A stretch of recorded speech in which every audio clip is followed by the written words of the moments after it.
ነፍሱን ስለ ወዳጆቹ ከማኖር ይልቅ ከዚህ የሚበልጥ ፍቅር ለማንም የለውም።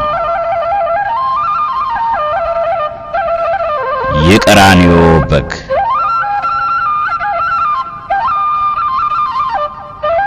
አምስት ሺህ አምስት መቶ ዘመን ያስቆጠረ ጩኸት፣ ድቅድቅ ጨለማ፣ ተስፋ መቁረጥ፣ ወደር የማይገኝለት የስቃይ ዘመን።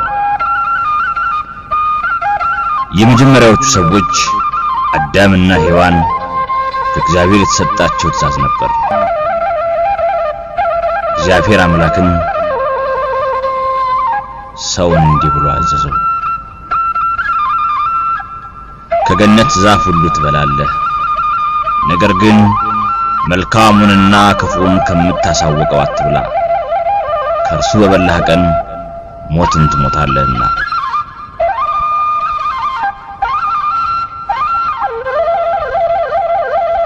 በዚህ ቅዱስ ቃል ትእዛዝ መሰረት አዳምና ሔዋን ለ7 ዓመታት የእግዚአብሔርን ትእዛዝ ሲጠብቁ ከቆዩ በኋላ በጠላት ዲያብሎስ አሳሳችነት አትብሉ ከተባሉት የዛፍ ፍሬ በሉ። የእግዚአብሔርን ትእዛዝ አፈረሱ፣ ከገነት ተባረሩ። በገነት በርም የነበልባል ሰይፍ የያዘ መልአክ ተቀመጠበት። አዳምና ሔዋን የእግዚአብሔርን ትእዛዝ በመተላለፋቸው ከእግዚአብሔር ጸጋና በረከት ተለዩ። ፍርሃትና ድንጋጤ አደረባቸው። የሞትም ተፈረደባቸው። መርገመ ሥጋና መርገመ ነፍስ ተፈረደባቸው። ስለዚህ ምክንያት ኃጢአት በአንድ ሰው ወደ ዓለም ገባ፣ በኃጢአትም ምክንያት ሞት ገባ። እንደዚህም ሁሉ ኃጢአትን ስላደረጉ ሞት ለሰው ሁሉ ደረሰ። የሰው ልጅ በሲኦል ተሰቃየ። በእግዚአብሔር አምሳል የተፈጠረው ሰው ሕግን በመተላለፍ ባመጣው ኃጢአት የጸጋ ልጅነቱን አጥቶ አጋንንት ሰለጠኑበት። አዳም 500 ዘመን ሲፈጸም ከልጅ ልጅ ተወልጄ ሕፃን ሆኜ በመከራዬና በሞቴ አድንሃለሁ በማለት ለአዳምና ለዘሮቹ ቃል ኪዳን ገባ። አዳምና ሔዋን በንስሐ እንባ ወደ አምላካቸው ጮኹ። ድምጻቸው አየሩን ሰንጥቆ መንበረ ጸባዖት ስለደረሰ በፍጥረቱ የማይጨክን አምላክ ይቅር ባይ ፈጣሪ የአዳምንና የሔዋንን ሐዘን ሰማ። ንስሐቸውንና ትካዜያቸውን ተቀበለ።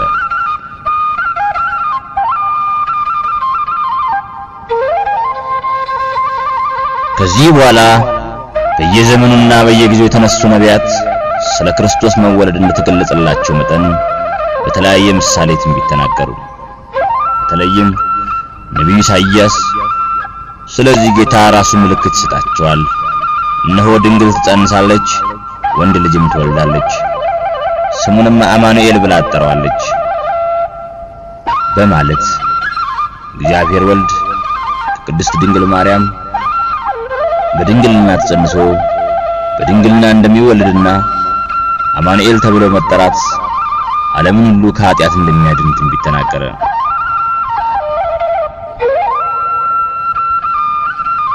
ሰማዮችን ቀደምና ብትወርድ ሁላችን እንደ ርኩስ ሰው ሆነናል። ጽድቃችንም ሁሉ እንደ መርገም ጨርቅ ነው። ሁላችንም እንደ ቅጠል ረግፈናል። በደላችንም እንደ ነፋስ ወስዶናል። ይህ ድምጽ የነፍሳትን ስቃይ የሚያመለክት የሰቆቃ ጩኸት ነበር። ይህ የሰቆቃ ጩኸት የሚቀየርበት ዘመን ደረሰ። በእግዚአብሔር ፊት በባለሟልነት የሚቆመው የብስራት መልአክ ቅዱስ ገብርኤል የመጥምቀ መለኮት ዮሐንስን መወለድ ለአባቱ ለዘካርያስ ባበሰረ በ6ኛ ወር ለአዳም ዘር ሁሉ ታላቅ ደስታ የሆነውን ብስራት ይዞ ከዳዊት ወገን ለሆነ ዮሴፍ ለሚባል አረጋዊ እንደ እስራኤላውያን ልማድ እንዲጠብቃት ወደ ታጨች ወደ ቅድስት ድንግል ማርያም ከእግዚአብሔር ዘንድ ተላከ። መልአኩ ወደ እመቤታችን ብስራቱን ይዞ በገባ ጊዜ ዝቅ ብሎ የጸጋ ስግደት በመስገድ ምስጋና እንደረደረ። ደስ ይበልሽ ጸጋን የተመላሽ ሆይ ጌታ ካንቺ ጋር ነው፣ አንቺ ከሴቶች መካከል የተባረክሽ ነሽ አላት። አርሞና ትዕግስትን የተላበሰች እመቤታችን ቅድስት ድንግል ማርያም ዳግማዊት ሔዋን ስለሆነች የእናቷን የሔዋንን ስህተት መርምራ ስለምታውቅ ልቧን ለምስጋና ወለል አድርጋ አልከፈተችም። ዳሩ ግን የምስጋናውን አመጣጥ መረመረች፣ አሰበች። በአእምሯ ያመላለሰችው ይህ እንዴት ያለ ሰላምታ ነው የሚል ነው። ድንግል ማርያም የሰላምታውን አመጣጥ ከእግዚአብሔር ወይስ ሔዋንን በምስጋና ወጥመድ ካሳታት ከዲያብሎስ ብላ መረመረች። ወዲያው መልአኩ እንዲህ አላት፣ ማርያም ሆይ በእግዚአብሔር ፊት ጸጋን አግኝተሻልና አትፍሪ። እነሆም ትጸንሻለሽ፣ ወንድ ልጅም ትወልጃለሽ፣ ስሙንም ኢየሱስ ትይዋለሽ። እርሱ ታላቅ ይሆናል፣ የልዑል ልጅም ይባላል። ጌታ አምላክም የአባቱን የዳዊት ዙፋን ይሰጠዋል፣ በያዕቆብ ቤትም ለዘላለም ይነግሣል፣ ለመንግስቱም ፍጻሜ የለውም።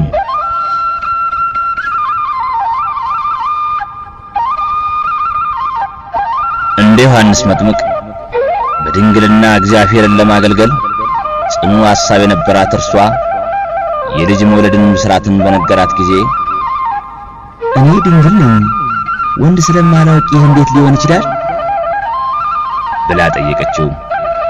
መልአኩም መንፈስ ቅዱስ ባንቺ ላይ ይመጣል፣ የልዑል ኃይል ይጸልልሻል፣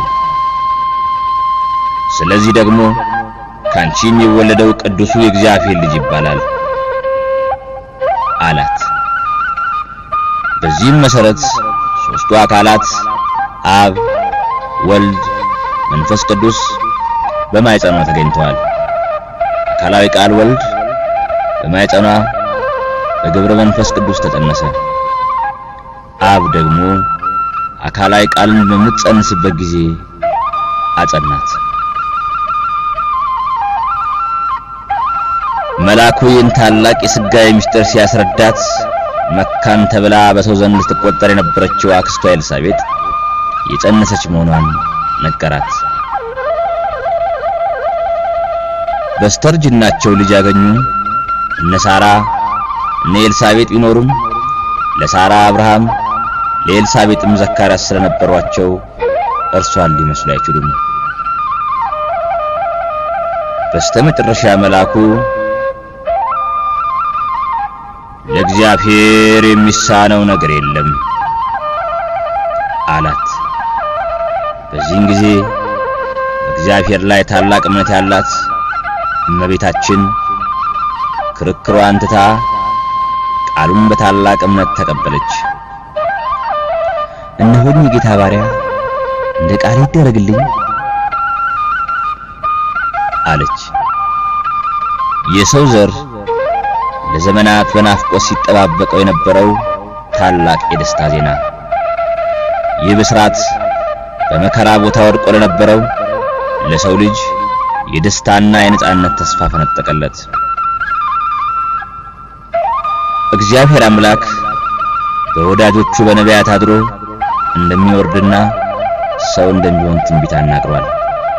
ነቢያትም በዘመናቸው ይህን ተስፋ በጾምና በሱባኤ ሲጠባበቁት አሳልፈዋል። የተናገረውን የማይረሳ ተስፋውን የማያጥፍ እግዚአብሔር አምላክ ይህንን ተስፋ በመልእክተኛው በቅዱስ ገብርኤል በኩል ለሰው ልጆች አስተላለፈ። የጌታችን የኢየሱስ ክርስቶስ እናት ድንግል ማርያም ለዮሴፍ በታጨች ጊዜ ሳይገናኙ በመንፈስ ቅዱስ ጸንሳ ተገኘች። የእመቤታችን ጠባቂ ዮሴፍ ጽንሷ በመንፈስ ቅዱስ መሆኑን ባለማወቁ እመቤታችንን ወደ አደባባይ ለማውጣት ፈርቶ እጅግ ተጨነቀ። ኧረ እንዴት ይሻለኛል፣ እንዴት ባደርግ ይቀለኛል፣ ትቻት ልሂድን ብሎ በስውር ሊተዋት አሰበ። እርሱ ግን ይህን ሲያስብ እነሆ የጌታ መልአክ በሕልም ታየው፣ እንዲህም አለ: የዳዊት ልጅ ዮሴፍ ሆይ ከእርሷ የተጸነሰው በመንፈስ ቅዱስ ነውና ጮኛ ማርያምን ለመውሰድ አትፍራ፣ ልጅም ትወልዳለች፣ እርሱ ሕዝቡን ከኃጢአታቸው ያድናቸዋልና ስሙንም ኢየሱስ ክርስቶስ ትለዋለህ። በነቢይ ከጌታ ዘንድ እነሆ ድንግል ትጸንሳለች፣ ወልድን ትወልዳለች፣ ስሙንም አማኑኤል ይሉታል የተባለ ይፈጸም ዘንድ ይህ ሁሉ ሆኗል። ትርጓሜውም እግዚአብሔር ከኛ ጋር የሚል ነው ሲል የነቢዩ ኢሳይያስን ትንቢት ነገረው። የይሁዳ ምድር እስራኤል ከጌታ ልደት በፊት 69 ዓመት አካባቢ ጀምሮ በሮም ቅኝ ግዛት ስር ወድቃ ነበር። ከዚህ አስቀድሞ ከ200 ዓመታት በላይ ፋርሶች፣ ቱርኮችና ግሪኮች እየተፈራረቁ በቅኝ ግዛት ገዝተዋቸው ስለነበር የዳዊት መንግስት መውደቅ ቆርቆሯቸው መዋረዳቸው ቆጭቷቸው ነበር። ስለዚህም በየወቅቱ የነጻነት ጥያቄ እያስነሱ እንቅስቃሴ በማድረጋቸው እነርሱን ለመቆጣጠር ሲባል የሮማ ንጉሠ ነገሥት አውግስጦስ ቄሳር በግዛቱ ያሉት ሁሉ በየትውልድ ስፍራቸው ይቆጠሩ ዘንድ አዘዘ። ይህም ትእዛዝ የተላለፈውና የሕዝብ ቆጠራ አዋጅ የታወጀው እመቤታችን ቅድስት ድንግል ማርያም ጌታን የመውለጃዋ ቀን ሲደርስ ነው። ዮሴፍና እመቤታችን የዳዊት ልጅ ስለነበሩ በነገዳቸው ለመመዝገብ ወደ ቤተልሔም ሄዱ። ለኢየሩሳሌም ደቡባዊ ክፍል ናት። የቦታዋ አቀማመጥ ተራራና ሸለቆ በዛበት ትንቢት የተነገረላት የታላቁ ንጉሥ የዳዊት ከተማ ነበረች ቤተልሔም። የኤፍራታ ምድር ቤተልሔም አንቺ ከይሁዳ ነገሥታት ከቶ አታንሽም፣ ወገኖቼ እስራኤልን የሚጠብቅ ንጉሥ ካንቺ ይወጣልና ተብሎ በተነገረላት በይሁዳ ከተማ ጌታችን ኢየሱስ ክርስቶስ በቤተልሔም ተወለደ። ዘመኑ ደረሰ። 5500 አዳም ተስፋ ሞላ። የንጋት ኮከብ ሊገለጥ፣ ወጋገኑ ሊወጣ፣ ሌቱ ሊነጋ፣ አዲስ ዘመን ሊመጣ፣ አዲስ ሕይወት ሊወስር ድንግል ፈጣሪያን ወለደችው። የነቢያት ትንቢት፣ የአበው ተስፋ በከብቶች ግርግም ተወለደ። አማኑኤል እግዚአብሔር ከኛ ጋር የሚለው ትንቢት ተፈጸመ። በተዋህዶ አምላክ ሰው አምላክ ሆነ። አብ ክንዱን ሰደደልን፣ መንፈስ ቅዱስን አቀረበን። የጌታ ልደት እንዲህ ነበር። የዲያብሎስ ጥበብ ተሻረ። ድንግል እባቡን የሚቀጠቅጠውን ክርስቶስ ወለደችልን። በሬ የገዢውን አህያም የጌታውን ጋጣ አወቀ። እንስሳትን ሁሉ በቅፉ ያዘውን እርሱን እስትንፋሳቸውን ቀበሩለት። መላእክት ከቀድሞ ምስጋናቸው ባልሆነ በአዲስ ምስጋና መሰገኑ። ስብሐት ለእግዚአብሔር በሰማያት ወሰላም በምድር ስምረቱ ለሰው። በግርግም ከእናቱም ከማርያም ጋር አዩት። ቀና ብለውም በመንበሩ ሲመሰገን ተመለከቱና አደነቁ። እረኞችም የመጀመሪያውን ምስራች በመላእክት አንደበት ለሕዝቡ ሁሉ የሚሆን ታላቅ ደስታ አደመጡ። እስከ ቤተልሔም ሄዱ። የሰሙትንና ያዩትን ሁሉ አደነቁ። እግዚአብሔርንም እያመሰገኑ ተመለሱ። ሰባት ሰገል የጥበብ ሰዎች በኮከብ ተመርተው ከሩቅ አገር መጡ። ሕፃኑን ከእናቱ ከማርያም ጋር አዩት፣ ሰገዱለት። ወርቅ፣ ዕጣን፣ ከርቤ፣ የእጅ መንሻ አድርገው አቀረቡለት። ወደ ኢየሩሳሌም ወሰዱት። እነሆም በኢየሩሳሌም ስምዖን የሚባል ሰው ነበረ። ይህም ሰው የእስራኤልን መጽናናት ይጠባበቅ ነበር። ጻድቅና ትጉህም ነበረ። መንፈስ ቅዱስም በእርሱ ላይ ነበረ። በጌታም የተቀባውን ሳይ ሞትን እንዳያይ በመንፈስ ቅዱስ ተረድቶ ነበር። በመንፈስም ወደ መቅደስ ወጣ። ወላጆቹም እንደ ሕጉ ልማድ ያደርጉለት ዘንድ ሕፃኑን ኢየሱስን ባስገቡት ጊዜ እርሱ ደግሞ ተቀብሎ አቀፈው። እግዚአብሔርንም እየባረከ እንዲህ አለ። አቤቱ ጌታ ሆይ ዛሬ ባሪያህን እንደ ቃልህ በሰላም አሰናብተዋለህ። ዮሴፍና እናቱም ስለ እርሱ በተባለው ነገር ይደነቁ ነበር። ስምዖንም ባረካቸው።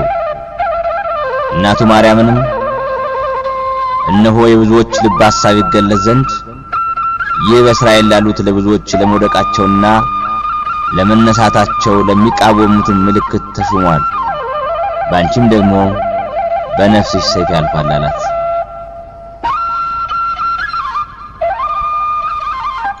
ከዚህ በኋላ ዳግም በጥበብና በቁመት በሞገስም በእግዚአብሔርና በሰው ፊት ከኃጢአት ብቻ በቀር የሰውን ሁሉ ሕግ እየፈጸመ የዕብራውያንን ሕግ እየተማረ ልክ እንደ ሕፃናት ለእናቱ እየታዘዛት አደገ።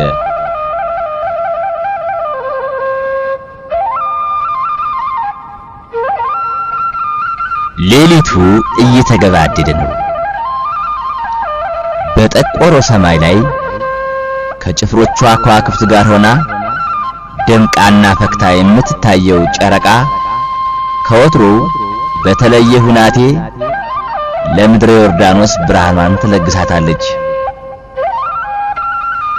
የአንድ አዲስ ምዕራፍ ጅማሬን ለማሳበቅ የተቻኮለች አዲስ ምስጢር ለማስተናገድ የታጨች ጨረቃ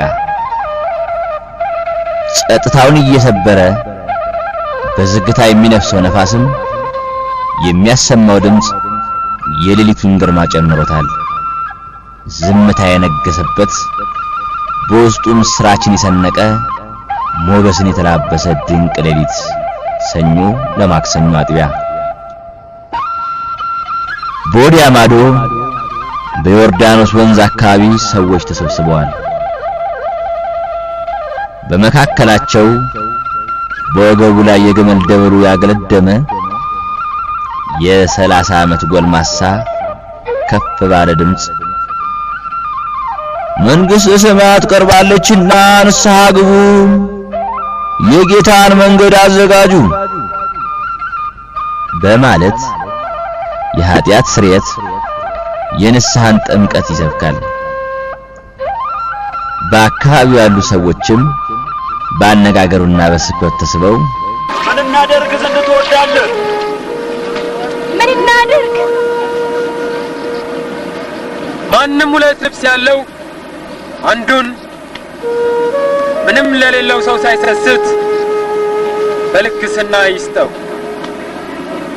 ምግብ ያለውም ለሌለ ያካፍል። መምህር ሆይ እኛ ቀራጮች ነን፣ ምን እናደርግ? በሕግ ከተወሰነላችሁ በላይ አትውሰዱ። እኛ ወታደሮችስ ምን እናድርግ? የማንንም ሰው ገንዘብ በግፍ አትቀሙ። ማንንም ሰው በሐሰት አትወንጅሉ። ደሞዛችሁ ብቻ ይብቃችሁ በማለት እየገሰጸ ያጠምቃቸው ነበር። ማንነቱን የተጠራጠሩት አንዳንዶቹ ደግሞ እርስ በርሳቸው ንገረን እስቲ አንተ ክርስቶስ ነህ?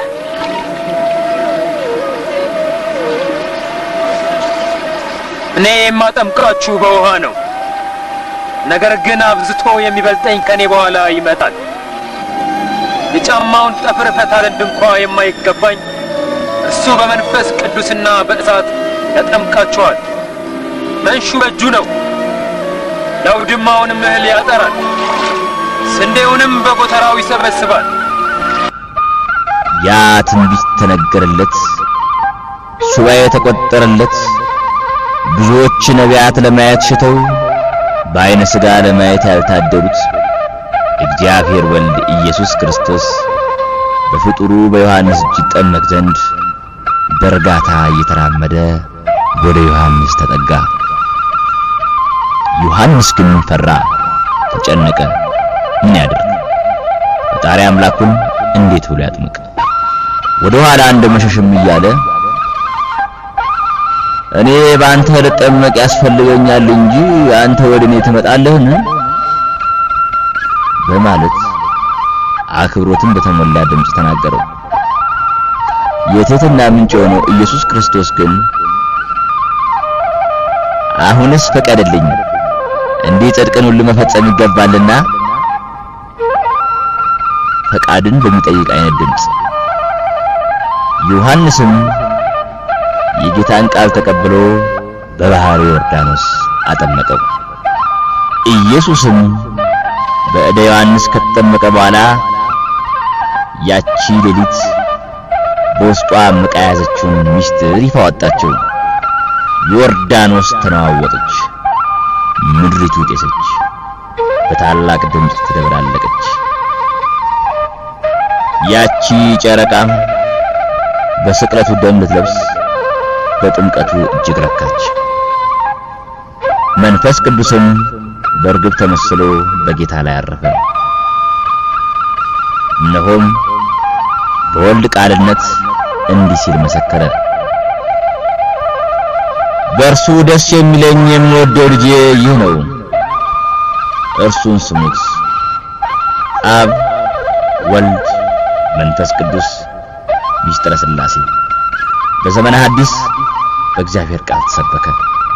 ጸጋን የተሞላ ድንቅ ሌሊት። ጌታ በጥምቀት አርአያነት ያለውን የማዳን ሥራውን ጀመረ። በጥምቀት ታላቅ ምስጢርን ገለጸልን፣ ታላቅ ጸጋም ሰጠን።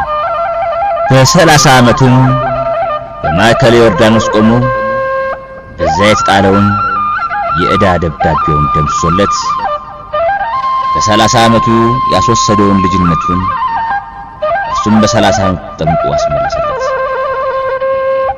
40 ቀንና 40 ሌሊት ከቆመ ሳይቀመጥ ከዘረጋ ሳያጥፍ ሥርዓተ ጾምን ይፈጽም ዘንድ በገዳመ ቆሮንቶስ ተገኘ። በፈታኝም ተፈተነ፣ ተራበም ተጠማም። ጌታችን ኢየሱስ ክርስቶስም ፈታኙን ድል አድርጎ አባረረው። ከዚያም 3 ዓመት ከ3 ወር ያህል ከደቀ መዛሙርቱ ጋር እየዞረ ሕዝቡን አስተማረ። የጌታ መንፈስ በእኔ ላይ ነው፣ ወንጌልን ለድሆች ሰብክ ዘንድ ቀብቶኛልና፣ ለታሰሩት መፈታትን፣ ለዕውሮች ማየትን አውጅ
ሕዝቡንም ከስተት ጎዳና ይመራ ዘንድ ነውና የመጣው ስህተታቸውን ቢነግራቸውም እነርሱ ግን እንዴት ራሱን ከአምላክ ጋር ያስተካክላል? ሰንበትን ይችላል፣ የሰለሞን ቤተ መቅደስን አፍርሼ በ3 ቀን እሰራዋለሁ ይላል በማለት ተሰናክለውበት ለሞት አሳልፈው ይሰጡት ዘንድ በክፉ ይፈልጉት ነበር። ይገርፉታል፣ ይገድሉትማል። በ3ኛው ቀን ግን ይነሳል። ይህንንም ዓላማቸውን ያሳካላቸው ዘንድ ይሁዳን አገኙት።